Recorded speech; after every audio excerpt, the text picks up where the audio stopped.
Hi guys. So I thought I would do things a little different this time and do a pregnancy update in a video. So I'm going to be just going through some things, talking about things, answering some questions, how we're all feeling, all those sort of things. So yeah, I just thought it'd be fun to do it in a video instead of typing everything out so you guys can just watch it. So yeah, I'll just dive right in. So if you've been here for a while, you, I'm sure, have read all of my other blog posts about the journey to our family size. So when me and Matt first got married, I always wanted 4 kids, and he always wanted 2. So when we got pregnant with Greeley, we were over the moon. We were so incredibly excited. We found out that she was a girl, and we decided quickly after that we wanted our kids to be close in age. So when she was about a year old, we decided to try for baby number 2. Very quickly got pregnant, and we did not find out the gender with Cage. He was our first surprise baby. It was absolutely the most incredible experience of our life. So we were like, we love that. It was wonderful. And Matt was done. He was like, we have a boy and a girl, like it's great. And I obviously was not done. I remember like us talking and, you know, being like, me trying to tell him why I wanted a big family and all that sort of thing. He comes from a family of 3. So I don't know if that's kind of the thing that like held him back from having a family of 3 kids, but, so we talked about it, obviously decided to have a 3rd. And Hux was also a surprise gender baby. He was our 2nd little boy. We were so excited. I was pretty much sure that was it because we had basically compromised on baby number 3. And during that time, I prayed to God every single day to give me like a content heart. Like I was like, you know, he gave me the 3rd baby when he really only wanted 2. And like, I need to be content. Every time he would bring up like getting a vasectomy or anything along those lines, I would just like completely shut down. And he was like, we don't need to address this now because like you're not in the right place. He actually, so he actually booked a vasectomy when Hux was like a week old, and I didn't know about it. He went to work, booked it, came home, and was like, I booked a vasectomy, and I absolutely lost my ever-loving mind. Poor guy. He was probably like, what is happening? We decided 3, and now she's acting like a crazy person. So we had that whole breakdown, and like I said, for over a year, I prayed, you know, for God to just make my heart feel full and done and content, and I waited and waited and waited, and that never happened. I also during that time started praying for Matt's heart, that maybe, you know, he would change his heart and want another baby. So during that process, he ended up like writing me in a card that he would love to have another baby, and so we had Sway. Sway was our 3rd surprise gender baby, and we were done. I was content. I felt great. Matt felt great. Like we were like, this was it. We have our 4 precious children. We're so happy. And that was it. Like I always knew that I would have another one, but it was never like something that I was going to like bring up, you know, like I knew that I felt content, but I could always have a baby, you know what I mean? So I never brought anything up, told him that, you know, we were good. And when Sway turned a year old, Sway was like our redeeming baby. Hux was so incredibly hard, was a hard baby, hard toddler. He was just like our number 3 that you know, just like threw our family for a loop. It was hard to go out in public. It was hard to, you know, do all the things because I had 3 kids under 4. So it was a lot. And then Sway came along and our older kids were all older. And so it was like, wow, like this is a piece of cake. So when Sway turned a year, Matt actually was like, man, what if we had another one? And y'all, I almost hit the roof. Like, I did not get excited, even though I was low-key like freaking out on the inside. I didn't ever like express like how happy I was or like how excited I was for this possibility, because I didn't want to get my hopes up and then Matt be like, no, I think we're good. So he kept bringing it up, and I was like, oh my goodness, like this might actually happen. So after Sway turned a year, we were like, you know what? I was like, this one's going to be your call. If you're happy and you want to be finished, like I'm content, I am happy, and we will go on about our life. And, he just kept bringing it up, and finally he was like, you know what, let's do it. It's our family. It affects no one else but us. You know, if you have multiple children, more than 2, you get these comments. If you have 3, you get them. If you have 4, it is like, I get the, like, just, and I know people's like hearts are not nasty behind it, but it's just like comments like, well, you do know what causes this, or y'all should get a TV, or, you know, things along those lines that people are trying to be funny, but in all reality, like when you have a big family, like it's really just not funny.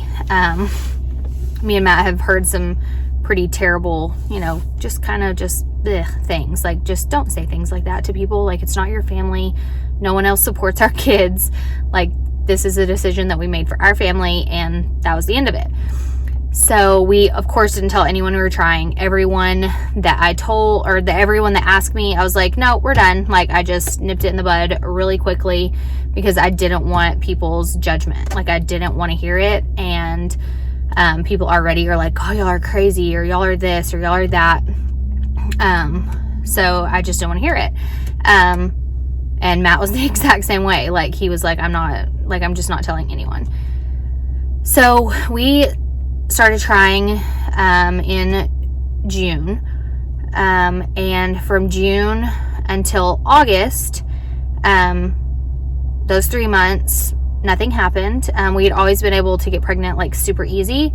So those 3 months I was like, man, like we didn't get pregnant. That's crazy. And then in August, I actually had 2 positive pregnancy tests. And I had a chemical pregnancy. So like the day I was supposed to start my period, I didn't start. And then I took 2 tests. They were both positive, like not faint positive, like positive. And so of course I got super excited. Matt was out of town. So like I texted him, and within a couple hours I started bleeding. So I texted my OB, and she was like, it's probably a chemical pregnancy, but you know, everything might be fine and the baby might be totally fine, and we'll just have to kind of wait it out. So we did, and I just continued to bleed. And so I was devastated. Matt was so sad. And that right there, like, confirmed, like, yes, 100% we want another baby. So during that time, like I said, I was very sad. It just kind of was like, oh, like maybe that's God's way of being like, we don't need to have another baby. But neither one of us could shake the feeling, and we knew that we wanted to have another baby. So we kept trying. September, October, November, and then I had decided in November that I was telling Matt I was done. Every month I was, even though that's not that many months, and I know there's so many people that go through so many bigger struggles with fertility, but when I had 4 kids, I was just like, this is my way of just being like, I'm happy, I'm good. So I decided that I was going to tell Matt in December that was it. We were just going to stop trying and be happy with our 4 kids and go about our life. And December rolls around, and let's just say we had a very busy month. We did not see each other very often. He had work trips. I was gone for cheer. Like, it was just a crazy month of travel. And so we were like, there's no way. There is no way that we got pregnant this month. It was just all the other months, like, we had tried so hard to get pregnant and we're not successful. And this month, there just wasn't time to try to be successful at getting pregnant. And so I chalked it up and that was it.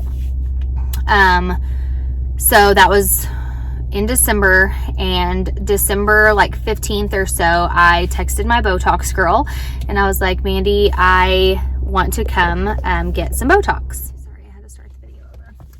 So I told her that I wanted to come get some Botox and some fillers in my lips, but I always take a pregnancy test before I go and do that, just to be on the safe side.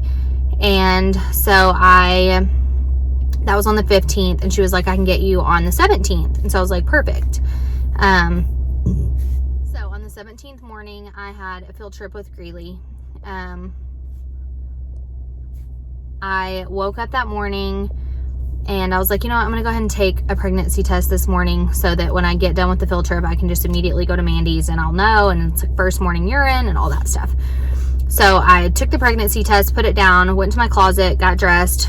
Like I said, did not think anything of it because the chances of me being pregnant this month were slim to none. Like, so incredibly slim. My poor husband that month, let's just say that. He was probably like, what in the heck is going on? Like, I'm so deprived. So it was that slim.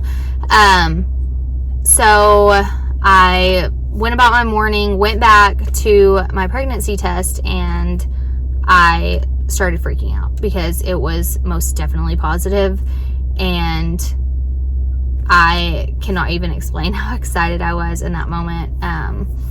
I was so incredibly thankful and excited, and I just felt super blessed, and like talk about God's timing, right? Like, it was the last month that I was going to try, the last month that I was gonna, give it a chance to have our 5th baby, and then I was gonna be done. And the 1 month that I was like, there's no way, God showed up and said, yes, there is. And we are now expecting baby number 5. So that day I kept it into myself. I did not, tell anyone. I took like a billion more tests that day because I was like, I just don't think, like, maybe that test is wrong. And so he came home from work and was not in a good mood.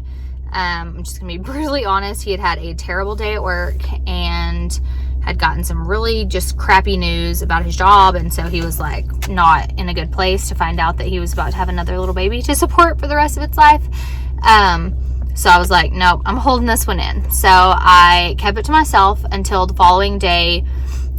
Some stuff at work like sorted itself out, and I told him that day at lunch, I was like, I'm starving and the only thing that sounds good is Chinese food. And Sway and Hux were napping, so I did DoorDash to our house and paid like a stupid amount of money for Panda Express. And I thought that would be cute to tell him in a fortune cookie, because I love Chinese food. Like, it's like probably my number 1 favorite food. And I thought that would be so cool to tell him in a fortune cookie, but I didn't know like the logistics of like how that would work, because I would need the cookie to like be cracked a little bit so I could slip the paper out, without actually breaking the fortune cookie. And so I was like, that'll never work. I'd have to order something like that. When the person came to deliver the food, I'm not even joking, there was a notch out of this cookie and the paper was sticking like almost halfway out. So you could literally just pull the paper out, not break the cookie. And so I wrote on there the backstory to this. The night before, me and Matt were laying in bed, and the most random thing, he leaned over, like we were talking, and I was tickling his back, so he was like laying on me, and he leaned over and kissed my belly just randomly, and was like, I love you. And I knew that I was pregnant right then, but he didn't know. And so I was like, oh my gosh, like he knows something, like he saw the test, and like he's like testing me to see if I'm gonna tell him. And so obviously I didn't.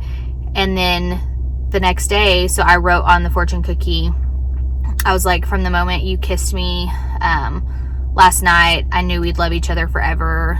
And now we're gonna share the same birthday month because they're both gonna be born in August. Or Matt was born in August, and now this baby's gonna be born in August. It rhymed and it was way cuter, but I can't remember exactly what I said now. So I put that in the thing. When he got home, I had the fortune cookie sitting on the table because I hate the fortune cookies. I don't eat them. I just like to see what's on the inside. And so I left one on the table and set up my phone to record his reaction. And I went to put Sway down for bed and came back, and the fortune cookie, he hadn't even noticed it. And I was like, what the heck?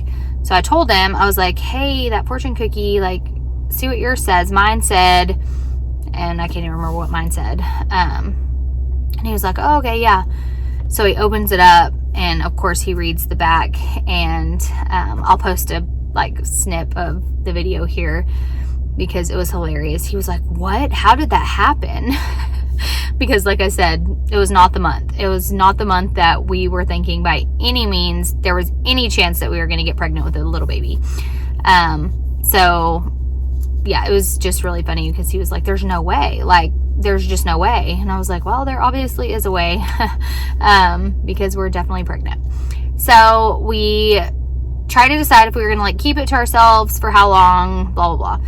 Well, with it becoming Christmas, like in a week, we were just like, you know what, that'd be really cool to like tell our kids on Christmas. And so my mom and them came over for Christmas like 5 days later, and everybody had opened gifts, and I had ordered a little like onesie a few weeks back in hopes that we would end up having baby number 5. And so we put that in a bag and we let my mom open it, and of course everyone freaked out because everyone just knew we were done.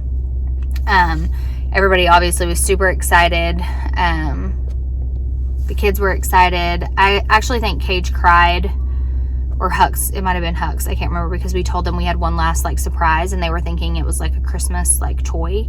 And so then they opened it and they were like, Mom's having a baby. Like, we didn't want a baby, we wanted a toy. So that was really funny. But yeah, so then we told them to keep it a secret, the big kids, and not tell anyone. And they did a great job. Hux did not do a great job. He told his preschool teachers, everyone in the hallway at his preschool. He told everyone at Cage's birthday party at their school, and I just had to deny it and play stupid. And it was so incredibly hard. But that's just the way it was. So from then on, I got incredibly sick. I was nauseous all stinking day long. Yeah, could hardly function. Matt would have to like come home and like do all the things because he would have to do all the things because I could not function. I threw up once, which I threw up once with Greeley. But I was like debilitating nauseous all day for the first 12 weeks. Finally, after 12 weeks, I feel normal. Thank you, Jesus. Some of my symptoms were heightened sense of smell, extreme hunger, like extreme hunger. My boobs actually never really got sore. They're more sore now than they were at the first of the pregnancy. Extreme nauseousness, very, very tired, which, you know, you're always tired when you're pregnant, but being pregnant with 4 other children, it's like a whole different level of tired. It's just a whole different level of tired, you guys. Like, each one has progressively gotten harder, and this one is just the end cap of all end caps because it's been rough. And yeah, so let's see. The next question that everyone has been asking, will we find out the gender? If you ask Greeley, we're 100% finding out the gender because she cannot wait. But no, we are not finding out the gender. It will be another surprise gender baby. I love them. If I could go back and do Greeley as a surprise gender, I would, because it's like the most incredible experience ever. I highly recommend it if you're pregnant and you can't decide. Like, it's incredible. Let's see, what are some other questions you guys have asked? If it is a girl, I will use the S name that I was going to use with Sway if he was a girl. I've had that name since Cage was born. We absolutely love it. Have never heard of it ever. So that will be the girl name, no questions. Boy name, I have nothing. Like, nothing. It is going to be incredibly hard to name this baby if it is a boy, because I feel like me and Matt, we picked 3 boy names. Like, I feel like we've gone through every single name on this planet and we're out of ideas. So that'll be interesting. You guys are like asking me, like, am I so incredibly hopeful for a girl? Obviously we just want a sweet, healthy little baby. But I would love to have a girl for Greeley to have a sister. I grew up with a sister. I feel like the boys have each other now, and I would love to be able to give her a little someone. But she'll be totally fine if it is a boy. She plays the princess role in our house very, very well. She wants for nothing from her daddy because she is wrapped around his finger, and he told her, like, you will get so much better stuff than the boys because you are my only little girl. So either way, she will be so incredibly fine. But we are so excited. I am not sure how I'm going to make it an entire summer in the Texas heat. I am due the end of August. Yeah, I feel great now. I'm still tired, but I'm going to be in a state of tired for the next 20 years or so probably. So it's just like something you learn to live with, I guess. But yeah, we're so excited. I am like getting all the baby feels already. I'm starting to get a little bump finally, and I'm so excited about that. I'm sleeping great. I am hungry all the time. My doctor actually did switch hospitals, so that was a little nerve-wracking at first. She's been my OB for all 4 of my kids, has delivered all 4 of them. I love her so much. But she went into private practice, so she moved hospitals, and I was a little nervous about that, but everything will be fine. Everything happens for a reason, and this little baby will be just fine because she is in my doctor's care. So hope that gives you a little info on baby number 5 and how he or she came into our lives, and how it just proves that God's timing is always perfect. So my chemical pregnancy was on August 27th, and this baby is due August 29th. So just a sweet little reminder of God's promise. And if you are struggling with infertility, I know, my story is nowhere near what some of you go through, and my heart goes out to you, and I pray for you, and just know that God sees you, He hears you, He knows your heart, and His timing and His will is always perfect. And I know that's extremely hard to hear when you're in the months or years of waiting, but just know you are loved and prayed for. And I hope you guys enjoyed watching this video, and I can't wait to share this journey with you guys of our huge family. And if you don't have anything nice to say about the size of our family, it's a great thing that you're not actively involved in raising them. So cheers.